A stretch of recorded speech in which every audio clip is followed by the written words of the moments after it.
ಲೋಕಸಭಾ ಚುನಾವಣೆ ಇನ್ನೇನೋ ಕೆಲವೇ ದಿನಗಳಲ್ಲಿ ನಮ್ಮ ಮುಂದೆ ಬರಲಿಕ್ಕಿದೆ.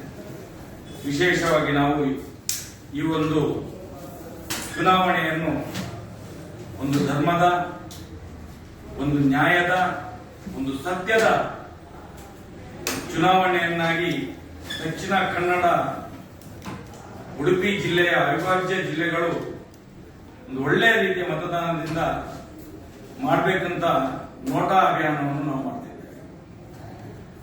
ಎಲ್ಲರೂ ಹೇಳ್ತಾರೆ ನೋಟಾ ಅಂದ್ರೆ ಏನು, ನನ್ನ ದಿ ಎಬವ್ ಅಂದ್ರೆ ಏನು, ಮೇಲಿನವರು ಯಾರೂ ಅಲ್ಲ, ಅರ್ಹರಲ್ಲ, ಅದಕ್ಕೋಸ್ಕರ ನಾವು ನೋಟಾ ಅಭಿಯಾನವನ್ನು ಮಾಡ್ತಿದ್ದೇವೆ. ಕಳೆದ 12 ವರ್ಷಗಳಿಂದ ನಮ್ಗೆಲ್ಲರಿಗೂ ತಿಳಿಯುವ ಹಾಗೆ ಒಂದು ದೊಡ್ಡ ಮಟ್ಟದ ಹೋರಾಟವನ್ನು ನಾವು ಮಾಡ್ತಿದ್ದೇವೆ.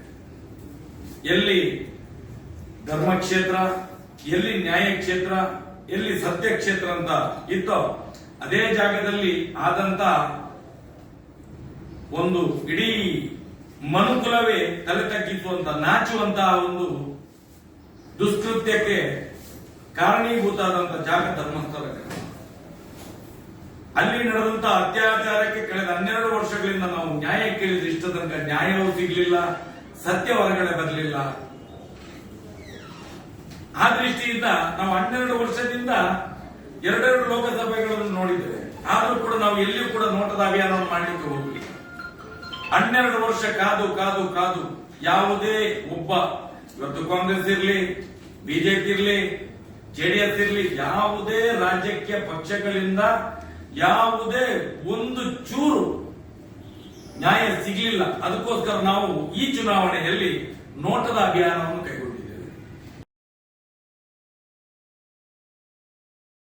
ಸಾಮಾನ್ಯರು ಇದನ್ನು ಯೋಚನೆ ಮಾಡ್ತಾರೆ, ಖಂಡಿತ ನಿರೀಕ್ಷಿದೆ. ಯಾಕಂತ ಹೇಳಿದ್ರೆ, ಉದಾಹರಣೆಗೆ ನಾವು ಇವತ್ತು ಕೇಳುವಂತದ್ದು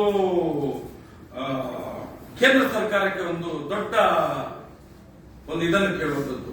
ಯಾಕೆಂತ ಹೇಳಿದ್ರೆ ಸಿಬಿಐ ಮೊನ್ನೆ 5-6 ತಿಂಗಳ ಮೇಲೆ ಅಪೀಲ್ ಮಾಡಿತು.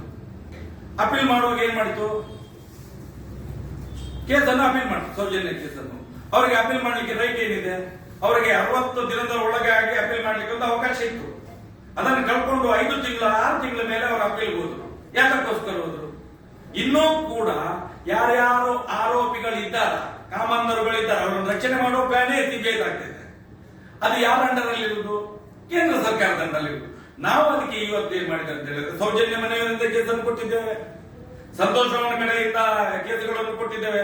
ಅದು ಎಲ್ಲವೂ ಮೊನ್ನೆ 21 ತಾರೀಕಿಗೆ, ಬರುವ 21 ತಾರೀಕಿಗೆ, ಮೊನ್ನೆ 8 ತಾರೀಕಿಗೆ ಎಲ್ಲಾ ಕೇಸುಗಳು ಏನು ಸಿಬಿಐ ಅಪೀಲ್ ಕೇಳಿತು, ಸೌಜನ್ಯನ ಮನೆಯವರು ಮರುತನಿಗೆ ಕೇಳಿದ್ದಾರೆ, ಸಂತೋಷ ಮನೆಯವರು ಬೇರೆ ಬೇರೆ ಬೇಡಿಕೆ ಇರ್ಬೋದು, ನಾನು ಆರೋಪಿ ಅಲ್ಲ, ನನಗೆ ಕೊಂಬಜೆ ಇದೆಲ್ಲ ಆಗಿದೆ. ಅದೆಲ್ಲ ನಾಳೆ 21ನೇ ತಾರೀಕಿಗೆ, ಇದೇ ತಿಂಗಳು 21ನೇ ತಾರೀಕಿಗೆ ಒಂದೇ ಕೋರ್ಟಿಗೆ ಬರ್ತದೆ. ಒಂದೇ ಕೋರ್ಟ್ ಅಲ್ಲಿ ತನಿಖೆ ಆಗ್ತದೆ. ನಾನು ಆಗ ಕೇಳುವಂತದ್ದು, ರಾಜ್ಯ ಸರ್ಕಾರಕ್ಕೆ ಕೇಳುವಂತದ್ದು. ಇವತ್ತು ಮೊನ್ನೆ 8ನೇ ತಾರೀಕಿಗೆ ರಾಜ್ಯ ಸರ್ಕಾರಕ್ಕೆ ನೋಟಿಸ್ ಮಾಡಿದ್ದಾರೆ. ಯಾವುದು? ಹೈಕೋರ್ಟ್. ನಿಮ್ಮ ಏನಿದೆ ಅದನ್ನು ತಿಳಿಸಿ, ನೀವು ಈ ಕೇಸಿನ ಬಗ್ಗೆ ನೀವೇನು ಹೇಳ್ತೀರಿ ಅಂತ ತಿಳಿಸಿ ಅಂತೇಳಿ ಅವಕಾಶ ಇದೆ ರಾಜ್ಯ ಸರ್ಕಾರಕ್ಕೆ.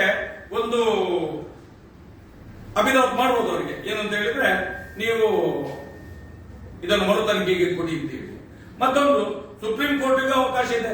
ಈಗ ಇದಕ್ಕೆ ಸಿಬಿಐಗೂ ಚಾಟಿ ಬೀಸಿದೆ, ನಿಮ್ದೇನು ಇದರಲ್ಲಿ ಅಂತೇಳಿ. ಆಗ ಸುಪ್ರೀಂ ಕೋರ್ಟ್ಗೆ ಇವ್ರು ಹೇಳ್ಬಹುದು, ಕೇಂದ್ರ ಸರ್ಕಾರ ಹೇಳ್ಬಹುದು ಮರು ತನಿಖೆ ಮಾಡಬಹುದು ಅಂತೇಳಿ. ಯಾಕೆ ಹೇಳ್ಬಾರ್ದು?